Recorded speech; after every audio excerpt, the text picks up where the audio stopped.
Respiratory system lecture number first, और ये lecture बिल्कुल सूटेबल रहेगा उन बच्चों के लिए जो एमडी कैट कर रहे हैं या फिर पीपीएससी बीएस ज़ूलॉजी प्रोग्राम या फिर ह्यूमन एनिमल फिजियोलॉजी के टॉपिक्स कवर अप कर रहे हैं। तो अगर हम रेस्पिरेटरी सिस्टम की बात करें तो बेसिक लेवल से स्टार्ट करेंगे। देखें, बेसिक लेवल में आपको पता है कि रेस्पिरेटरी सिस्टम में कौन कौन से पोर्शंस आते हैं। आपके पास एक पोर्शन होता है जिसको आप क्या नाम देते हैं, नोज़ के बाद सेकंड पोर्शन आपके पास आएगा डैट इज़ अ फेरिंग्स के बाद तीसरा आएगा लैरिंग्स के बाद आपके पास आ जाएगा ट्रैकिया, राइट, ब्रोंकाई, ब्रोंक्यूल्स। लेकिन यहाँ पर आपने याद रखना है नोज़ के बाद फेरिंग्स जिसको थ्रॉट भी बोलेंगे, फेरिंग्स के बाद आएगा लैरिंग्स जिसको वॉइस बॉक्स का नाम देंगे, लैरिंग्स के बाद आपके पास आ जाएगी ट्रैकिया देन डिवाइड हो जाएगा, ट्रैकिया के डिवाइड होने से प्राइमरी ब्रोंकस बनेंगे, प्राइमरी ब्रोंकस डिवाइड होगा तो सेकेंडरी ब्रोंकस बनेगा, सेकेंडरी ब्रोंकस के डिवाइड होने से टर्शरी ब्रोंकस के डिवाइड होने से आपके पास बन जाएंगी small bronchioles then terminal bronchioles के डिवाइड होने से रेस्पिरेटरी ब्रोंक्यूल्स से alveolar ducts, then alveolar sac and then alveoli. So ये टोटल जितनी भी चीज़ें हमने डिस्कस की हैं इसको हम नाम देते हैं ह्यूमन रेस्पिरेटरी ट्री का नाम देते हैं। तो ये चीज़ आपने याद रखनी है कि ह्यूमन रेस्पिरेटरी ट्री। अगर हम रेस्पिरेटरी सिस्टम की बात करते हैं तो रेस्पिरेटरी सिस्टम के फंक्शन की बेस पर और उसके स्ट्रक्चर की बेस पर दो पार्ट्स में, दो भागों में डिवाइड करते हैं।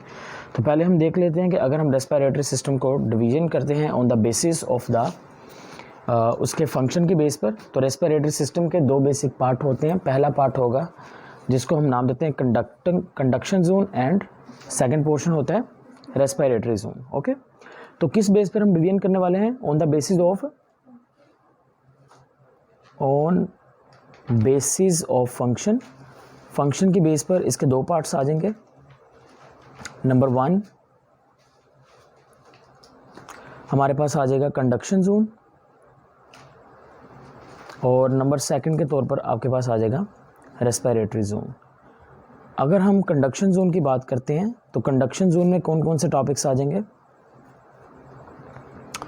कंडक्शन जोन में मज़ीद आपके पास जो टॉपिक्स हैं वो आ जाएगा आपका नोज़, इसको नोट करें, नोज़ आएगा, फेरिंग्स आएगा, फेरिंग्स के बाद आपके पास लैरिंग्स आएगा, लैरिंग्स के बाद आपके पास ट्रैकिया आएगा, राइट, तो ये ट्रैकिया आ जाएगा। ट्रैकिया के बाद आपके पास आ जाएंगे ब्रोंकाई, ठीक है। ब्रोंकाई कौन से लिखने हैं ये आपने लाजमी याद रखना, प्राइमरी ब्रोंकाई, ओके जी, primary bronchi, secondary bronchi, tertiary bronchi, secondary bronchi, then tertiary bronchi, then bronchioles, then terminal bronchioles के बाद एल्वियोलर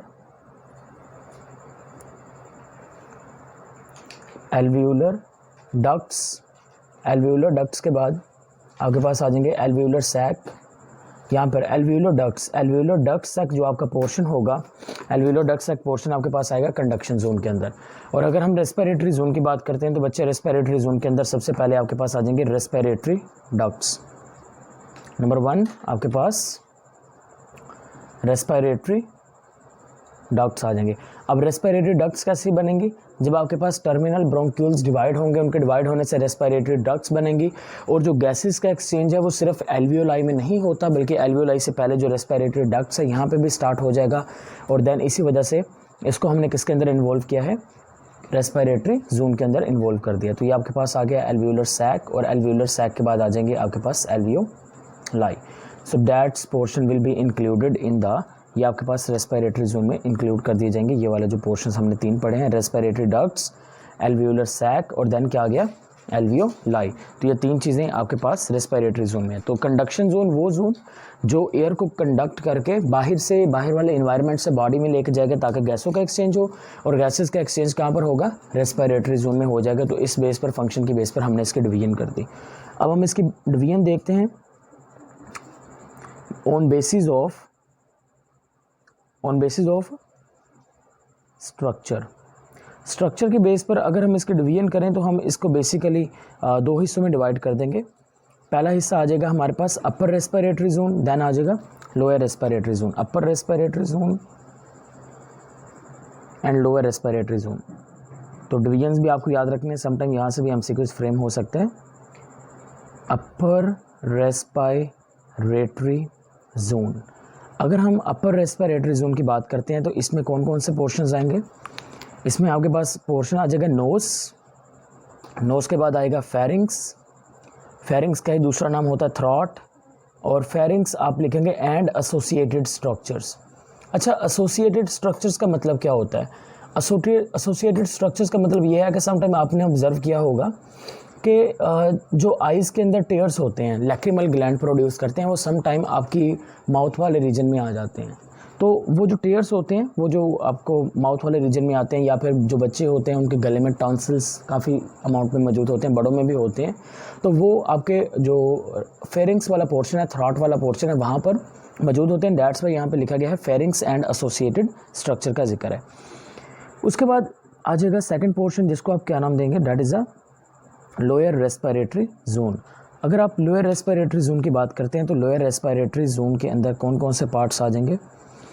उसमें हमारे पास पहला एक पोर्शन आ जाएगा जिसको हम नाम दे देंगे आपके पास लैरिंग्स। लैरिंग्स के बाद अगेन जितने भी नीचे वाले पार्ट्स हैं, ठीक है, लैरिंग्स। उसके बाद मैं मूव करते जाता हूँ एल्वियोलाई तक।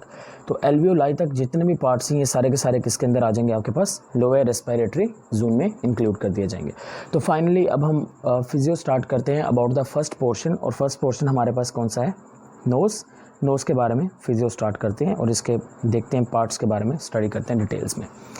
देखें, अगर हम नोज़ के बारे में देखें तो यहाँ पर आपने देखा होगा कि ये एक इंसान है, एक उसका फेस बना लेते हैं थोड़ा सा, एक रफ से डायग्राम। अब ये उसकी आइज़ वाला पोर्शन है, राइट। तो ये आइज़ के बिल्कुल नीचे वाली साइड पर, अब नोज़ किन चीज़ों पर मुश्तमिल होता है उसको देख लें पहले। नंबर 1, इसके अंदर आपको बोन्स देखने को मिलेंगे। नंबर 2, आपको यहाँ पर कार्टिलेज देखने को मिलेगा। नंबर 3, आपको यहाँ पे देखने को मिलेंगी स्किन देखने को मिलेगी। नंबर 4, आपको यहाँ पर मसल्स देखने को मिलेंगे। नंबर 5, यहाँ पर आपको ब्लड वेसल्स का गुच्छा भी देखने को मिलेगा। ये सारी चीज़ें आपको यहीं पे देखने को मिलेंगी। अब यहाँ से नोज़ नीचे की जानिब स्टार्ट हो रहा है, तो नोज़ के जो बिल्कुल चोटी वाला रीजन है, जो नोज़ का बिल्कुल चोटी वाला रीजन होता है, उसको हम क्या नाम देते हैं? ये जो आगे वाली साइड पर यहाँ पर जो चोटी वाला रीजन होता है, इसको नाम देते हैं एपिक्स। एपिक्स का नाम देते हैं। और ये दो आइज़ के बीच में नोज़ के ऊपर वाले ये वाला जो हिस्सा होता है, इसको हम नाम देते हैं dorsum nasi, that is known as dorsum nasi. और अगर हम बात कर लेते हैं नीचे वाली साइड पर, नोज़ के बिल्कुल नीचे वाली साइड पर जो आपका अपर लिप होता है, अपर लिप में आपने देखा होगा इस तरह से एक डिप्रेशन आपको देखने को मिलता है अपर लिप के अंदर। और वो जो अपर लिप के अंदर इस तरह से डिप्रेशन देखने को मिलेगा, उस डिप्रेशन को हम क्या नाम देंगे? This one is known as philtrum. इसको हम नाम देते हैं फ्लिथ्रम का। तो ये अपर लिप के बाद नीचे आ जाएगा लोअर लिप।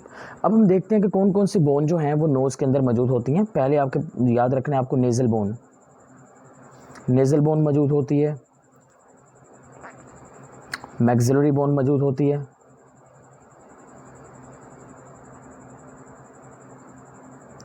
फ्रंटल बोन होती है। तो ये वाली जो बोन्स हैं ये आपको नोज़ के अंदर देखने को मिल जाएंगी। उसके बाद अगर हम कार्टिलेज की बात कर लें तो कार्टिलेज आप जानते हैं कि जितना भी ह्यूमन रेस्पिरेटरी सिस्टम है, याद रखना ह्यूमन रेस्पिरेटरी सिस्टम के अंदर जितने भी कार्टिलेज हैं, आपने एक ही याद रखना है कि जो कार्टिलेज पाए जाएंगे उन कौन से कार्टिलेज होंगे?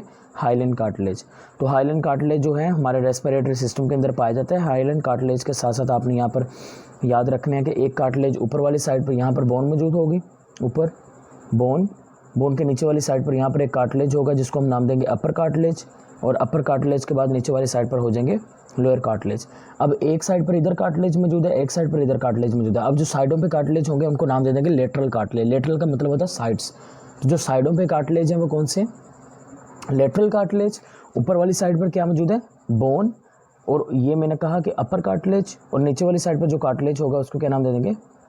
यहाँ पे लोअर कार्टिलेज, लोअर कार्टिलेज यहाँ पर आपको देखने को मिलेगा। और स्पेशली जो कार्टिलेज यहाँ पर आपको देखने को मिलेंगे that will be the alar cartilage. ये अलार कार्टिलेज होते हैं, ये आपके नोज़ में आपको देखने को मिल जाएंगे। ओके जी, ये हो गया हमारे नोज़ की बोन्स वगैरह के बारे में। अब हम देखते हैं कि अगर हम नोज़ को स्टडी करते हैं तो नोज़ जो है वो बॉडी से बाहर आपको दिखाई देता है विद 2 एक्सटर्नल ओपनिंग्स। वो जो 2 एक्सटर्नल ओपनिंग बॉडी से बाहर देखने को आपको मिलेंगे, उन ओपनिंग्स को हम क्या नाम दे देंगे? एक्सटर्नल नॉस्ट्रल्स, एक्सटर्नल नॉस्ट्रल्स का नाम दे देंगे।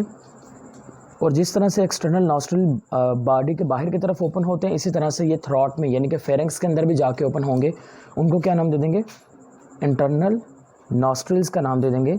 और इंटरनल नॉस्ट्रल्स का दूसरा नाम होता है कोएने। सो ये आपके पास आ जाएगा, इंटरनल नॉस्ट्रल्स के अंदर आ जाएगा। ओके जी, अब अगर हम यहाँ पे बोन्स के स्ट्रक्चर के बारे में देखें तो जो नोज़ होता है, नोज़ में बेसिकली 3 पोर्शंस होते हैं। इसके 3 हिस्से होते हैं। एक आपके पास सबसे लोअर पोर्शन होता है जिसको नाम देते हैं vestibular region, lower vestibular portion. फिर उसके बाद आता है मिडल पोर्शन, एक आएगा वेस्टिब्यूलर पोर्शन। फिर आपके पास आएगा सेकंड नंबर पर मिडल पोर्शन, और मिडल के बाद आपके पास आ जाएगा तीसरे नंबर पर अपर पोर्शन, या फिर आप उसको कहें अपर ऑल्फैक्टरी पोर्शन। अपर ऑल्फैक्टरी पोर्शन का नाम दे दें, वो आपको यहाँ पे देखने को मिलेगा। लोअर वेस्टिब्यूलर पोर्शन, देखिए नोज़ के अंदर आपको जो हेयर्स देखने को मिलते हैं, राइट, वो हेयर्स जो होते हैं या फिर नोज़ के अंदर म्यूकस वगैरह प्रोड्यूस करने के लिए जो सेल्स होते हैं उनको नाम देते हैं गॉबलेट सेल्स। तो ये जो गॉबलेट सेल्स वगैरह होते हैं, ये गॉबलेट सेल्स आपको कहाँ पे देखने को मिलते हैं? These are present in the, आपका जो नोज़ वाला पोर्शन होता है वहाँ पर आपको देखने को मिलते हैं। हेयर्स भी देखने को मिलेंगे और वहाँ पे गॉबलेट सेल्स भी होंगे। गॉबलेट सेल्स का काम क्या होता है? They are involved in the mucus production. ये म्यूकस की जो प्रोडक्शन है उसके अंदर इन्वॉल्व होते हैं। अब वेस्टिबुलर पोर्शन के बारे में देख रहे हैं, इसके क्या क्या काम होते हैं। अगर हम वेस्टिबुलर पोर्शन के बारे में बात करें तो वेस्टिबुलर पोर्शन में पहला काम आपके पास आ जाएगा, नंबर 1, यहाँ पर हेयर्स होते हैं। तो ये जो होगा, इसका काम ये होगा कि डस्ट पार्टिकल्स को जो फिल्टर करने का काम है, डस्ट पार्टिकल्स को फिल्टर करने का काम, या फिर अगर हम जर्म्स की बात कर लें, जरासीमों को रिमूव करने का काम। ये किसके पास में आएगा? ये आपके पास वेस्टिबुलर पोर्शन में आ जाएगा।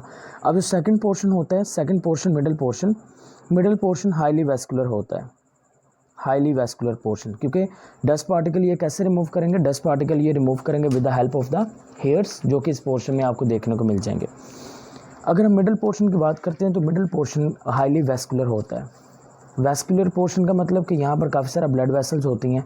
समटाइम देखा जाता है कि जो नोज़ है, नोज़ में से ब्लीडिंग होना शुरू हो जाती है due to the heat shock, गर्मियों की वजह से। अगर आपने कोई बहुत ज़्यादा गर्म फूड खा लिया, मीन्स अगर आम वगैरह ज़्यादा खा लिए जाएँ या फिर गर्मी में काम किया जाए तो जिसको नक्सीर फूटना बोलते हैं, और उसको हम नाम देते हैं एपिस्टैक्सिस। एपिस्टैक्सिस, तो एपिस्टैक्सिस वो जो नक्सीर फूटने वाली चीज़ है उसको हम नाम देते हैं, और वो आपके मिडल पोर्शन से स्टार्ट हो जाएगा। देन थर्ड वन आपके पास आ जाएगा अपर पोर्शन। अपर पोर्शन आ गया आपके पास ऑल्फैक्टरी पोर्शन। ऑल्फैक्टरी पोर्शन जैसा कि पता है कि आपको ऑल्फैक्शन से निकला है। ऑल्फैक्शन का मतलब होता है कि जो सूंघने की सलाहियत होती है, तो जो आपकी सूंघने वाली सलाहियत होती है ऑल्फैक्शन वाली, वो आपके बिल्कुल अपर वाले पोर्शन में मौजूद होती है। यहाँ पर आपको चंद एक किस्म के सेल्स देखने को मिलेंगे, श्निड्रन सेल्स। ओके, श्निड्रन सेल्स आपको देखने को मिलेंगे। इसके अलावा आपको यहाँ पे देखने को मिलेंगे बुमेन्स ग्लैंड। अब ये जो बुमेन्स ग्लैंड होते हैं ये असल में अपने सेक्रेशंस रिलीज़ करते हैं। बुमेन्स ग्लैंड भी हैं, एक साइंटिस्ट ने डिस्कवर किए हैं। इसके अलावा बुमेन्स ग्लैंड के साथ एक बुमेन्स कैप्सूल का जिक्र किया गया है, मेडिकल के अंदर होता है, और साथ में बुमेन्स मेम्ब्रेन का भी जिक्र होता है।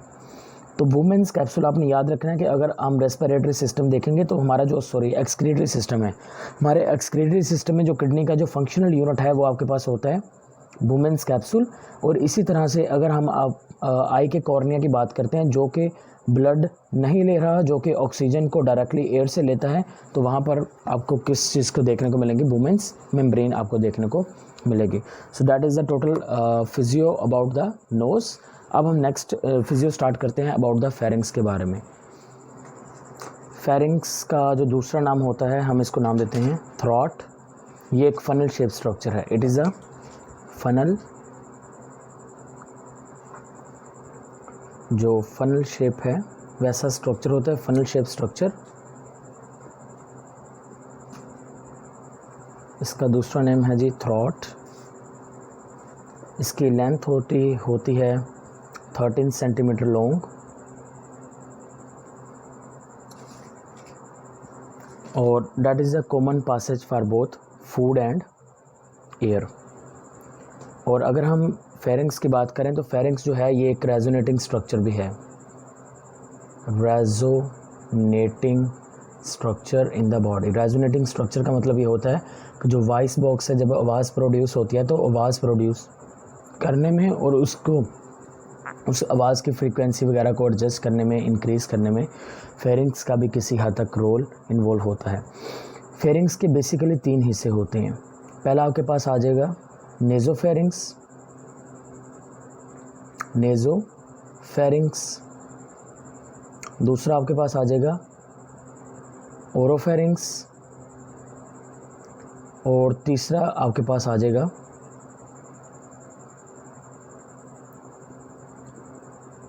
लेरेंजियोफेरिंग्स, LARYNGO, लेरेंजियोफेरिंग्स, FPHARYNX। देखें, जो डॉक्टर्स होते हैं, आपको पता है कि जो आपके लंग्स से मुतल्लिक डॉक्टर होते हैं, स्पेशलिस्ट, उनको हम क्या नाम देते हैं? पल्मोनोलॉजिस्ट। पल्मोनोलॉजिस्ट। यहाँ पर एक पॉइंट रह गया जो कि आपके नोज़ से मुतल्लिक है। सम टाइम क्या होता है कि जो नोज़ है वो एक तरफ साइज़ में बड़ा हो जाता है, दूसरी तरफ साइज़ में क्या होता है? छोटा होता है। उसकी रीज़न ये होती है कि जो नोज़ होता है वो असल में डिवाइड होता है with the help of the septum. Septum की मदद से जो नोज़ है वो अंदर वाली साइड पर 2 हिस्सों में डिवाइड हो जाता है। और अगर ये सेप्टम बराबर में यानी कि मिडल में नहीं आती, एक तरफ सेप्टम ज़्यादा हो जाता है, दूसरी तरफ सेप्टम कम हो जाता है, तो हम उसको नाम दे देंगे सेप्टम डेविएशन। क्या नाम दे देंगे? सेप्टम डेविएशन का नाम दे देंगे। और इसकी जो सर्जरी होगी उस सर्जरी को हम क्या नाम दे देंगे? हम this one is known as, उस सर्जरी का नाम होता है rhinoplasty. So rhinoplasty is actual the surgery of the nose. ये चंद एक पॉइंट जो मिसिंग हैं ये आप लोग लिख लो। राइनोप्लास्टी जो है it is actual the surgery of the nose. और आपका नोज़, थ्रॉट और एयर, ये तीनों जो पार्ट्स हैं बॉडी की, ये आपस में कनेक्टेड हैं। और इनके जो स्पेशलिस्ट डॉक्टर हैं उनको नाम देते हैं ENT, ईयर नोज थ्रॉट। और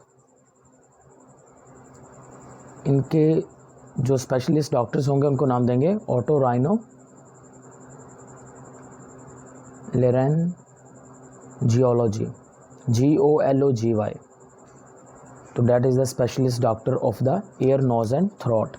तो ये आपने याद रखना है कि अगर हम थ्रॉट की बात कर रहे हैं या नोज़ की बात कर रहे हैं तो वहाँ पर आपने ये चीज़ याद रखनी है कि ये वाले डॉक्टर्स इन्वॉल्व होते हैं इसके काम के अंदर। सेकंड चीज़, अगर हम नोज़ की बात करते हैं तो नोज़ के जो 2 साइड्स होती हैं, 2 हिस्सों में डिवाइड हो गया with the help of the septum. तो एक और में आप नोज़ की एक साइड ज़्यादा इस्तेमाल करेंगे और दूसरे और में, अगले ही और में नोज़ की जो पहली साइड ज़्यादा इस्तेमाल की जा रही है वो कम इस्तेमाल करेंगे और सेकंड साइड ज़्यादा इस्तेमाल करते हैं। उसकी जो मेन रीज़न होती है वो ये है कि आपका नोज़ जो है वो एक साइड पर ब्लड सर्कुलेशन को इंक्रीज़ कर देता है। नोज़ में एक तरफ ब्लड सर्कुलेशन इंक्रीज़ कर दी जाएगी जिसकी वजह से वो पोर्शन स्वेलन हो जाएगा और उस साइड से जो एयर का एक्सचेंज होगा वो कम हो जाएगा। उसी वक्त जो दूसरी साइड होगी वहाँ पर ब्लड की सर्कुलेशन कम होगी जिसके नतीजे में उस पोर्शन में से गैसेस का एक्सचेंज ज़्यादा हो जाएगा।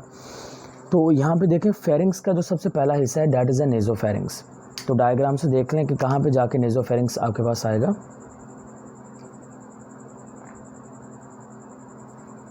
ये आपके पास आ गया नोज़ के अंदर खाली जगह जिसको हमने नाम दिया नेज़ल कैविटी। तो नेज़ल कैविटी और ये माउथ वाली आ गई ओरल कैविटी। नेज़ल कैविटी और ओरल कैविटी आपस में इस तरह से आके मिल जाएंगे और ये जिस जगह पर आपस में मिल रहे हैं, देखें यहाँ पर डिटेल में देख लें थोड़ा सा। ये सबसे पहला जो ऊपर वाला पोर्शन है, सबसे पहला ऊपर वाला पोर्शन, ये जहाँ पर आपको यूविला देखने को मिलता है। यूविला असल में जो आपके गले में लटक रहा है एक स्ट्रक्चर है जो कि एक एक्सटेंशन होता है। असल में आपका जो सॉफ्ट पैलेट है, सॉफ्ट पैलेट आपके माउथ में बैक साइड पर जाकर किस चीज़ क्या बना देता है? यूविला बना देगा। तो यूविला का बिल्कुल जो बैक साइड पर पोर्शन होगा, जो उसकी आप ये कह लें कि पोस्टीरियर साइड पर जो पोर्शन है उसको हम नाम दे देंगे नेज़ोफेरिंग्स। जैसा कि नाम से पता चल रहा है कि नेज़ो का मतलब something that is related to nasal cavity. तो फेरिंग्स का वो पोर्शन जो आपके किसके साथ शेयर किया हुआ है? जो आपके नोज़ के साथ शेयर करते हैं उसको नाम देंगे नेज़ोफेरिंक्स। नेज़ोफेरिंक्स के बाद जो सेकंड पोर्शन आएगा दैट इज़ द ओरोफेरिंक्स। ओरोफेरिंक्स वो पोर्शन होगा, देखिए ओरो रिलेटेड टू द फूड, तो फेरिंक्स का वो हिस्सा जो कि असल में आपके खुराक के साथ शेयर करता है मोस्टली तौर पर, उसको नाम देंगे ओरोफेरिंक्स। और तीसरा जो पोर्शन होगा उसको नाम देंगे लेरेंजियोफेरिंक्स। तो जो लेरेंजियोफेरिंक्स होगा वो लेरिंक्स के साथ शेयर किया हुआ पोर्शन है। अब ये वाला जो पोर्शन आएगा इसको नाम दे देंगे लेरेंजियोफेरिंक्स का नाम दे देंगे। तो ये जो लेरेंजियोफेरिंक्स वाला पोर्शन है वो ये वाला हिस्सा होगा जो कि शेयर किया हुआ होगा। तो यहाँ पर नोज़, अगर हम बात कर लेते हैं फेरिंक्स के बारे में, तो फेरिंक्स थ्रॉट में समटाइम क्या होता है कि जो टीयर्स प्रोड्यूस होते हैं आइज़ के अंदर जो टीयर्स प्रोड्यूस होते हैं वो टीयर्स आइज़ में से मूव करते करते हमारे थ्रॉट के अंदर भी आ जाते हैं, बिकॉज यहाँ पर कुछ डक्ट्स होती हैं जिनको हम नाम देते हैं नेज़ोलैक्रिमल डक्ट्स। नेज़ोलैक्रिमल डक्ट्स, ये नेज़ोलैक्रिमल डक्ट्स असल में जो टीयर्स होते हैं जो प्रोड्यूस करते हैं आइज़ के अंदर, कौन प्रोड्यूस करेगा? Lacrimal gland. Lacrimal gland eyes के अंदर ये टीयर प्रोड्यूस करेगा, और इस टीयर, ये जो टीयर्स हैं ये इन डक्ट्स के ज़रिए से हमारे आइज़ से मूव करते करते हमारे थ्रॉट में यानी कि फेरिंक्स में आ जाएंगे नेज़ोलैक्रिमल डक्ट्स के ज़रिए से। और अगर हम इन टीयर्स के बारे में बात कर लें थोड़ी सी, तो जो टीयर्स होते हैं टीयर्स के अंदर आपको कुछ वाटर देखने को मिलेगा, और इसके अलावा आपको कुछ ऐसी स्ट्रक्चर्स भी देखने को मिलती हैं जो कि जरासीम्स के लिए, जरासीम्स की ग्रोथ को स्टॉप करवाती हैं और जरासीम्स को किल करती हैं। तो दैट्स वाई आपका जो म्यूकस होता है, ठीक है, म्यूकस के अंदर भी लाइसोजाइम एंजाइम्स आपको देखने को मिलेंगे, टीयर्स के अंदर भी लाइसोजाइम एंजाइम्स होते हैं। तो लाइसोजाइम एंजाइम्स असल में जो बैक्टीरिया की सेल वॉल और जो प्लाज्मा मेम्ब्रेन होती हैं उसको डाइजेस्ट करते हैं, यानी कि बैक्टीरिया को किल करने के लिए इन्वॉल्व होते हैं। तो इसी वजह से जो टीयर्स हैं वो हमारी जो आइज़ होती हैं उसको प्रोटेक्ट भी करते हैं। उसके बाद अगर हम फेरिंक्स की बात करते हैं तो फेरिंक्स के अंदर इसके सबसे यूनिक पॉइंट ये है कि यहाँ पर टॉन्सल्स पाए जाते हैं। टॉन्सल्स यानी कि हाउस ऑफ टॉन्सल्स भी इसको कहते हैं। बच्चों के अंदर जो टॉन्सल्स होते हैं वो बहुत ज़्यादा पाए जाते हैं किड्स के अंदर। जैसे कि अगर हम बात कर लेते हैं प्लेटाइन टॉन्सल्स पाए जाते हैं। इसके अलावा अगर हम बात कर लें लिंगुअल टॉन्सल, तो ये जो टॉन्सल्स होंगे ये आपको कहाँ पे देखने को मिलेंगे? They will be present in, ये आपके पाए जाएंगे आपके फेरिंक्स वाले पोर्शन के अंदर। और अगर हम इन टॉन्सल्स को रिमूव, सम टाइम क्या होता है कि ये जो टॉन्सल्स होते हैं ये साइज़ में इंक्रीज़ हो जाते हैं, उसको हम नाम देते हैं टॉन्सिलेटस। जब टॉन्सिलेटस हो जाएगा तो टॉन्सिल साइज़ में इंक्रीज़ हो जाते हैं, और देन ऑपरेट करके इन टॉन्सिल्स को रिमूव करवाना पड़ता है। हम उसको नाम देते हैं टॉन्सिलटॉमी का नाम देते हैं। डैट इज़ अ सर्जरी जिसके ज़रिए से हम क्या करेंगे? इन टॉन्सल्स को बॉडी से रिमूव करवा देंगे। लेकिन जैसे जैसे अडल्ट होते रहते हैं तो अडल्ट होने की वजह से क्या होता है कि ये जो टॉन्सल्स होते हैं ये साइज़ में डिक्रीज़ होना शुरू हो जाते हैं, और इसके अलावा अडल्ट्स के अंदर इनके जो नंबर होते हैं वो काफ़ी कम रह जाते हैं, यानी कि आलमोस्ट ये ख़त्म हो जाते हैं अडल्ट की अगर हम बात करते हैं। जो अडल्ट्स होते हैं, अडल्ट्स में आपने देखा होगा गले के आगे वाली साइड पर यहाँ पर एक आगे को स्ट्रक्चर उभरा सा होता है, हड्डी सी, कार्टिलेज नुमा, और ये जो कार्टिलेज आगे को उभरा होगा इसका नाम क्या होता है? This one is known as Adam's apple. तो ये आदम्स जो एप्पल होता है ये असल में एक कार्टिलेज है। अगर हम आपसे बात कर लें ना थायराइड कार्टिलेज, याद रखना what is Adams Apple. Adams Apple असल में कौन सा कार्टिलेज होता है? ये हमारा होता है थायराइड कार्टिलेज। तो थायराइड कार्टिलेज जब साइज़ में बड़ा हो जाता है तो उसको हम नाम देते हैं आदम्स एप्पल। और इसके बारे में अगर बाइबल से पढ़ें या गूगल वगैरह से पढ़ें तो वो यही कहते हैं कि हज़रत आदम अलैहिस्सलाम ने असल में जन्नत में उनको मना किया था गॉड ने एप्पल खाने से, और उन्होंने एप्पल को खाने की कोशिश की जिसकी वजह से एप्पल उनके आके थ्रॉट में स्टक हो गया, जिसकी वजह से वो जो बोन है बाहर निकल आई और उसी के बेस पर नाम दे दिया गया, आदम्स एप्पल का नेम दे दिया गया। तो that is the total portion that is related to the pharynx. तो ये फेरिंग्स से जितनी भी रिलेटेड इन्फॉर्मेशन है वो आपको यहाँ पे देखने को मिल गई। अब फेरिंग्स के बाद अगर हम नेक्स्ट पोर्शन की बात करते हैं तो फेरिंग्स कहाँ से कहाँ तक फैला हुआ है। देखिए जो फेरिंग्स है वो आपके पास इंटरनल नॉस्ट्रल से लेकर, देखिए मैंने आपको बताया कि इंटरनल साइड पर, बॉडी के अंदर वाली साइड्स पर भी यहाँ पर 2 ओपनिंग्स मौजूद हैं। उन 2 ओपनिंग्स को हमने क्या नाम दिया है? इंटरनल नॉस्ट्रल्स या फिर नेयर्स का नाम दे देंगे या फिर क्वेने का नाम दे देंगे। अब यहाँ से लेकर यानी कि इंटरनल नॉस्ट्रल से लेकर कार्टिलेज की अगर हम बात करें, यहाँ पे देखिए ये वाला पोर्शन है, इस पोर्शन का नाम क्या होगा? That is a लैरिंग्स। फेरिंग्स के बाद कौन सा पोर्शन आता है? लैरिंग्स आता है। तो अगर हम लैरिंग्स की बात करें ना, लैरिंग्स के अंदर बेसिकली आपको 9 कार्टिलेज देखने को मिलते हैं। लैरिंग्स के अंदर बेसिकली 9 कार्टिलेज हैं। उन 9 कार्टिलेज में से जो हमारे पास 3 कार्टिलेज होते हैं, 3 कार्टिलेज आर पेयर, 3 कार्टिलेज जो हैं वो हमारे पास पेयर होते हैं, और जो 3 कार्टिलेज होते हैं वो अनपेयर होते हैं। So 3 cartilage are paired and 3 cartilage जो होंगे वो होंगे अनपेयर। तो अब हम यहाँ पे देख लेते हैं जो पेयर कार्टिलेज हैं या अनपेयर कार्टिलेज हैं। हमने यहाँ से सिर्फ एक कार्टिलेज याद रखना है जहाँ पर ये आके एंड हो रहा है। देखिए लैरिंक्स जो फेरिंग्स है ये कहाँ से फैला है, इंटरनल नॉस्ट्रिल से लेकर एक कार्टिलेज है, उस कार्टिलेज का नाम क्या होगा, उस कार्टिलेज का आपने नाम याद रखना, that is known as cricoid cartilage, cricoid cartilage. तो ये क्रिक्वाइड कार्टिलेज जो है ये असल में आपको देखने को मिलेगा इन द, कहाँ पे देखने को मिल जाएगा, आपके कार्टिलेज के अंदर, कार्टिलेज के फर्स्ट पोर्शन में। तो वहाँ तक आपका जो पोर्शन होगा that will be included in the pharynx. तो ये फेरिंग्स के अंदर इंक्लूड कर दिया जाएगा। नोज़ के अंदर अगर आप मज़ीद थोड़ा देखना चाहें या फिर अगर फेरिंग्स के अंदर, तो वहाँ पर आपको कुछ इस शेप के अंदर सेल्स देखने को मिलेंगे, ये कुछ इस तरह से सिलिएटेड कोलुमनार एपिथेलियम सेल्स होते हैं, यानी कि कॉलम शेप होते हैं, लंबे होते हैं। सिलिएटेड कोलुमनार एपिथेलियम सेल्स का मैंने नाम दिया, यानी कि एपिथेलियम सेल्स हैं लेकिन ये वाले सेल्स, ये इनके आगे न्यूक्लियस, राइट, ये नोज़ की बात की जा रही है, और उसके ऊपर वाली साइड्स पर यहाँ पर आपको ये सिलिया देखने को मिलेंगे। और ये जो सिलिया होंगे असल में बेटा ये क्या करेंगे, ये ट्रैप करेंगे। आपको बताया गया था ना कि डस्ट पार्टिकल्स को ट्रैप किया जाता है, तो डस्ट पार्टिकल्स को जो ट्रैप करने का काम है वो ये वाले पार्ट जो होंगे सिलिया, ये डस्ट पार्टिकल्स को ट्रैप करेंगे, और डस्ट पार्टिकल्स को ट्रैप करके ये कलेक्ट करते रहते हैं, जिसके नतीजे में हमारे नोज़ के अंदर वो जो वेस्ट मटेरियल का एक रेजिड्यू बन जाता है, राइट। तो वो इसी वजह से बनता है, बिकॉज ये जो सिलिया होंगे या हेयर्स होते हैं वो डस्ट पार्टिकल्स को ट्रैप कर लेंगे, राइट। तो यहाँ तक आपका जो फेरिंग्स वाला पोर्शन है वो कंप्लीट हो गया।